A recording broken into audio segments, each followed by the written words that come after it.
पर एक वक्त आवशे गुजरात। आवता महीने राहुल गांधी गुजरात की मुलाकात पर આવી રહ્યા છે। 1 ऑगस्ट થી 15 ऑगस्ट સુધી તેઓ ગુજરાત આવી શકે છે। મોરબી, ઝુલતા પુલ, રાજકોટ ગેમ ઝોન કાંડના પીડિત પરિવારો માટે તેઓ યાત્રા કરશે। વડોદરા હરણીકાંડ, સુરત તક્ષશિલા કાંડના પીડિત પરિવારોના ન્યાયની પણ તેઓ ન્યાય આપવા માટે પણ તેઓ આ યાત્રામાં જોડાવાના છે।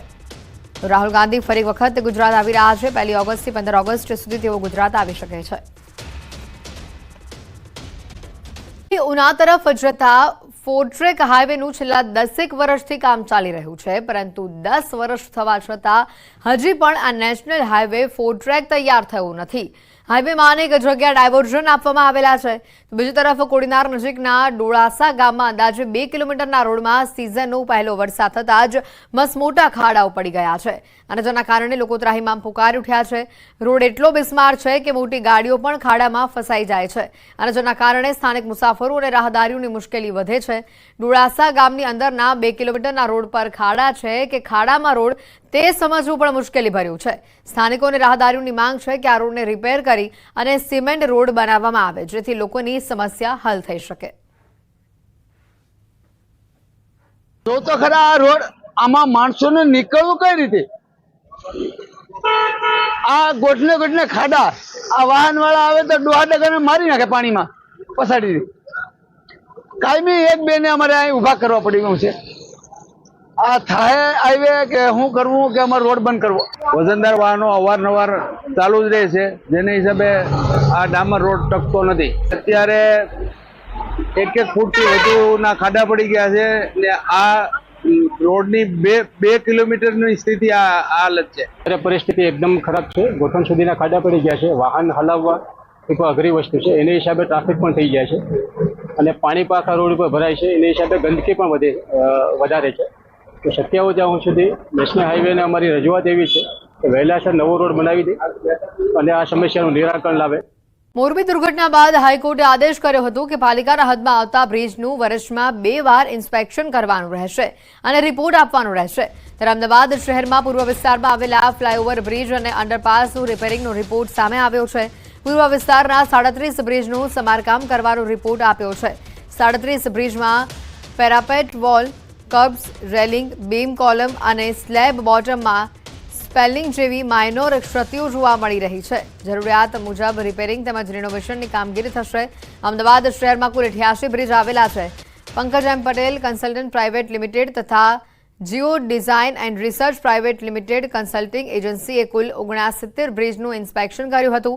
અમદાવાદ શહેરના સાબરમતી નદીના પશ્ચિમ ભાગમાં કરવામાં આવેલા 32 બ્રિજ માટે પણ જરૂરિયાત મુજબ રિપેરિંગની કામગીરી માટે અલગથી ટેન્ડર મંગાવેલા છે।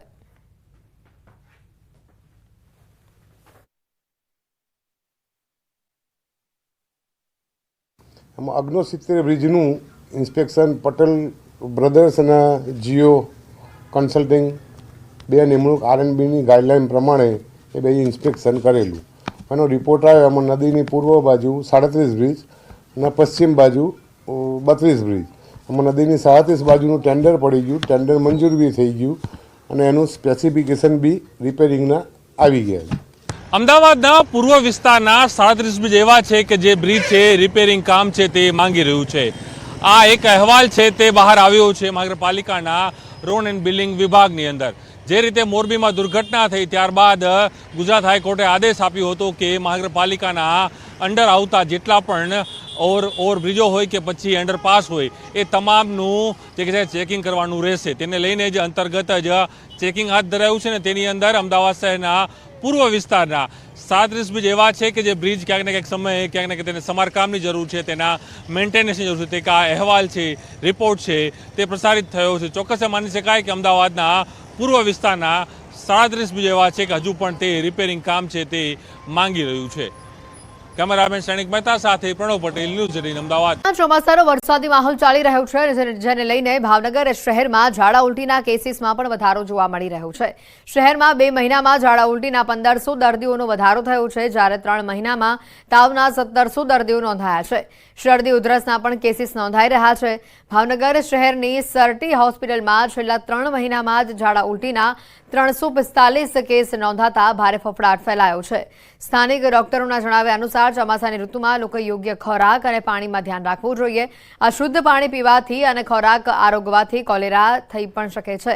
તાવના દર્દીઓમાં પણ રાફડો ફેલાયેલો જોવા મળી રહ્યું છે. 1628 જેટલા દર્દીઓને તાવ ચડતા તેઓને સારવાર કરાવવાની ફરજ પડી રહી છે. હોસ્પિટલમાં દર્દીઓની સંખ્યામાં પણ સતત વધારો જોવા મળી રહ્યો છે. પાણીજન્ય રોગો મેલેરિયા છે, કોલેરા છે, ઝાડા ઉલટીના કેસો, તાવના કેસો વધારે આવે છે. જેમાં મુખ્ય કારણ પાણીનો જે ગંદુ પાણી, વરસાદનું પાણી મિક્સ વાપરતા હોય છે લોકો, અને લોકોના ઘરની આજુબાજુ જે ગંદકી હોય છે, જેના કારણે આ રોગો વધતા હોય છે. અમારે અહીંથી પણ તમારા એરિયામાં જ્યાં પાણી ભરાય છે ત્યાં અમે દવાનો છંટકાવ કરી જશું. એ સિવાય આ પાણીમાં ગટરનું પાણી ભળી જતું હોય છે પીવાના પાણીમાં, તો ઝાડા ઉલટીના ને એવા કેસો પણ આવતા હોય છે. તો જો તમને એવા કેસો આજુબાજુમાં કે તમારા ઘરમાં જોવા મળે તો તાત્કાલિક તમે દવાખાનાનો સંપર્ક કરો. ડેરી દ્વારા દૂધના ભાવમાં વધારો કરવામાં આવે તેવી માંગ છેલ્લા કેટલાય દિવસ સુધી પશુપાલકો કરી રહ્યા છે. ત્યારે હવે અરવલ્લીના મોડાસા તાલુકાના ગામડાઓમાં પણ પશુપાલકોએ બાયો ચડાવી છે. પશુપાલકો કહી રહ્યા છે કે તાજેતરમાં જ સાબર ડેરીએ જે ભાવ વધારો કર્યો છે તે ઘણો ઓછો છે. વધુમાં કહ્યું કે આ મોંઘવારીમાં ઢોર ઢાંખરને ખવડાવવા માટેનો ઘાસચારો મોંઘો થયો છે. તેથી જ પશુપાલકો યોગ્ય ભાવ વધારાની માંગ કરી છે. તો બીજી તરફ દૂધ ઉત્પાદક મંડળીના સેક્રેટરીનું કહેવું છે કે ડેરીની અંદર અધિકારીઓની ચૂંટણી કરાઈ નથી અને જેના કારણે આ ભાવ વધારો અટક્યો છે.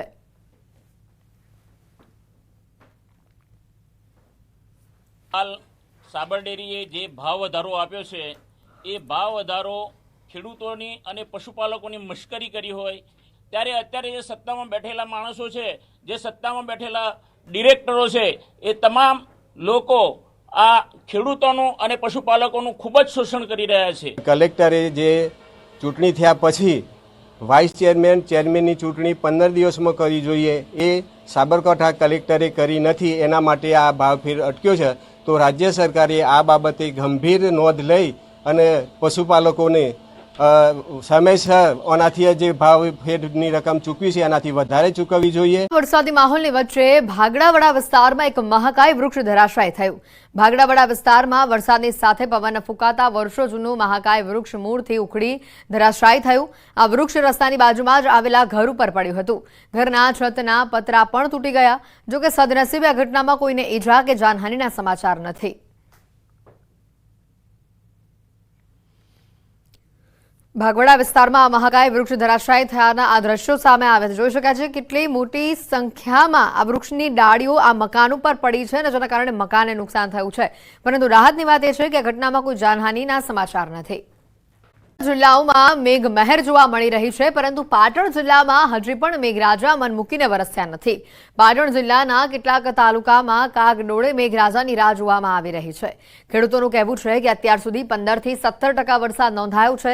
15 થી 20% વાવેતર પણ કરાયું છે, પરંતુ જોઈએ તેવો વરસાદ હજી સુધી વરસ્યો નથી. વાદળોની સાથે સાથે ખેડૂતોને વરસાદની આશા પણ બંધાય છે, પરંતુ જો મેઘરાજા જાણે હાથ તાળી આપી રહ્યા હોય તેમ મન મૂકીને વરસતા નથી. ખેડૂતોના મનમાં દુષ્કાળની ભીતિ પણ સેવાઈ રહી છે. ત્યારે હેક્ટર દીઠ વાવેતરમાં 20 થી 25 હજારનો ખર્ચો થતો હોય છે. ત્યારે જો આગામી 4 થી 5 દિવસમાં આ વરસાદ ન આવ્યો તો ખેડૂતોને કરેલો તમામ ખર્ચો માથે પડે તેવી ભીતિ છે. બધા પાકને નુકસાન છે. વરસાદ છે નહીં, બરોબર, અને હજુ જો 5 દિવસ ખેંચાય વરસાદ તો બાજરી બધું સુકાઈ જાય એમ છે. ખર્ચા તો બિયારણ, ખાતર, પાછા એની દવાઓ, અમને આ વરસાદ ના થાય તો બધી માથે જ છે. વાવણી લાયક વરસાદ અમે શનિ, રાધનપુર, સાતલપુર આ 3-4 તાલુકામાં વરસાદની મોટી ઘટ છે. 20% વાવેતર થયું, પણ વાવેતર રહેવાનો નથી અને પાણીનો કોઈ પણ સંજોગ ચાય છે નહીં. જો વરસાદ વાદળ થાય, છાંટા આવી વેખાઈ જાય. જો વરસાદ બાપોજી થાય તો આ ખેડૂત બચી શકશે, ન કે મોટો દુષ્કાળ છે. 10% જમીનમાં વાવેતર થઈ ગયું છે, જુવાર, ગુવાર, અડદ. પણ જો હવે વરસાદ ન થાય તો બધો પાક નિષ્ફળ જાય એવું પોઝિશન છે. તો ખેડૂતોને લગભગ હેક્ટરે 75,000નો ખર્ચો કરી અને આ મોંઘા ભાવના બિયારણ વાવ્યા છે. સત્વરે વરસાદ થાય તો બરાબર છે, ન કે કોઈ પાણીનો વિકલ્પ નથી. વરસાદી માહોલ જામ્યો છે। ઠેર ઠેર વરસાદ પડી રહ્યો છે, પરંતુ કચ્છ જિલ્લામાં વાવણી લાયક વરસાદ ન પડતા ખેડૂતો ચિંતિત બન્યા છે। કચ્છ જિલ્લામાં હાલ માત્ર 30% જેટલી જ વાવણી થઈ છે। જો આગામી દિવસોમાં વરસાદ નહીં આવે તો ધરતીપુત્રોની હાલત કફોડી બનશે। જિલ્લામાં માત્ર 25 થી 30% વિસ્તારમાં વાવણી લાયક વરસાદ થયો છે, ત્યારે ભુજના કુકમાં ગામના ખેડૂતો પણ ચિંતિત બન્યા છે।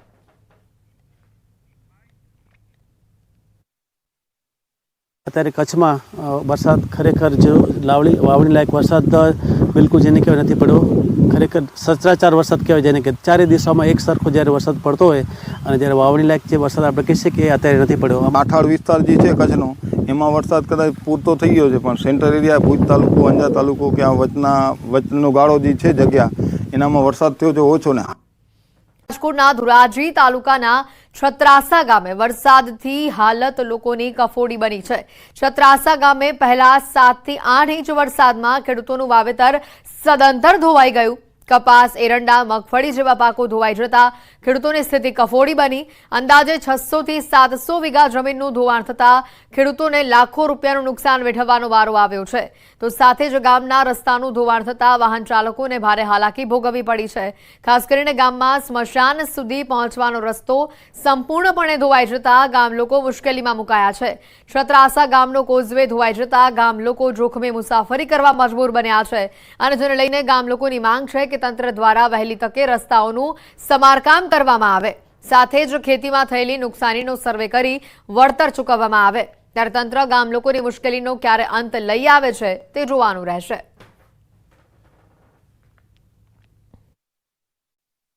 દોઢ કલાકની અંદર જે 7 થી 8 ઇંચ જેવો વરસાદ પડ્યો, એને કારણે બધા ખેતરો ધોવાઈ ગયા છે અને તમામ માટી અને પાક પણ નિષ્ફળ ગયો। જે વાવેતર કરેલું હતું કપાસનું, સોયાબીન, મગફળી જેવા વાવેતરો બધા સંપૂર્ણપણે નિષ્ફળ ગયા, ધોવાઈ, રસ્તા પણ ખરાબ છે, કોઝવે, પારા બધું તૂટી ગયું। અમારી માંગ છે કે વહેલામાં વહેલી તકે સર્વે કરે તંત્ર દ્વારા, જે તે સંબંધિત અધિકારીઓ, અને આનું જે કાંઈ વળતર છે એ ખેડૂતોને ચૂકવે। ડુંગરી, ઝાપોદર, નરડી, માણાવદર, બાટવા, ત્યાંનું બધું છત્રાસાનું હટાણું છે। તો આ રોડ અત્યારે 1.5 મહિનાથી બંધ છે। પાણી 7-8 ઇંચ વરસાદ થઈ ગયો, આખો રોડ ધોવાઈ ગયો છે। ખેતરું અમારા ધોવાઈ ગયા છે અને જમીન ધોવાઈ ગઈ છે। અમારા આવડું નાલું ધોવાઈ ગયું છે, ભમરિયા રસ્તો છે એ ધોવાઈ ગયો છે। જે રીતે મેઘરાજાએ મહેર કરી હતી, જે તોફાની બેટિંગ કરી હતી, એને વાત કરી કે સૌરાષ્ટ્ર અંદરમાં જે રીતે વરસાદ વરસ્યો હતો, ક્યાંક ધીમી ધારે ક્યાંક ધોધમાર વરસાદ થતો, નદી નાળાઓ અત્યારે ઓવરફ્લો થઈ ગયા, તેની વાત કરીએ ધોરાઈ તાલુકાના છત્રાસા ગામના સીધા આપણે દ્રશ્યો બતાવ્યું કે આ ચેકડેમના દ્રશ્ય છે। જે રીતે 7 ઇંચ વરસાદ પડ્યો હતો તેને લઈને ચેકડેમ છે તેના ઉપરથી પાણી વહેતું હતું, અને પાણીના ફોર્સને લઈને તે પુલ છે તે બિસ્માર હાલતમાં, પુલનો ધોવાણ થઈ ગયો હતો। આ 10 ગામને જોડતો આ પુલ છે, પુલ અત્યારે બિસ્માર હાલતમાં છે। ખેડૂત પોતાના ખેતરમાં નથી જઈ શકતો। શમશાન જવા માટેનું માત્ર એક પ્રથમ રસ્તો હતો, ત્યાંથી જવા માટે, શમશાન જવા માટે લોકોને પરેશાનીનો સામનો કરવો પડે। હજારો વીઘા ખેતર છે, ખેતર ધોવાણ થઈ ગયો હતો। જે રીતે વરસાદ થયો હતો તેને લઈને પુલને પારાપાર મુશ્કેલીનો સામનો કરવો પડે। લોકોને 8 થી 10 કિલોમીટર ફરીને જવા પડશે। લોકોને એવી માંગ છે કે તાત્કાલિક ધોરણે આ પુલનો સમારકામ કરવામાં આવે, તેને લઈને લોકો એવી માંગ કરી રહ્યા છે। મુના પગાલી, ન્યૂઝ ગુજરાતી, છત્રાસા, ધોરાજી। સમાચાર આવી રહ્યા છે। ક્રિકેટ ટીમના પૂર્વ કોચની તબિયત ગંભીર હોવાનું સામે આવી રહ્યું છે। પૂર્વ કોચ અંશુમન ગાયકવાડની તબિયત ગંભીર હોવાનું સામે આવી રહ્યું છે। ગોરવા વિસ્તારની હોસ્પિટલમાં તેઓને દાખલ કરવામાં આવ્યા છે। કેન્સર જેવી ગંભીર બીમારીથી અંશુમન ગાયકવાડ પીડાઈ રહ્યા છે। થોડા સમય પહેલા જ લંડનમાં તેઓએ સારવાર કરાવી હતી। તબિયત વધુ લથડતા ગોરવા વિસ્તારની ખાનગી હોસ્પિટલમાં તેઓને દાખલ કરવામાં આવ્યા છે।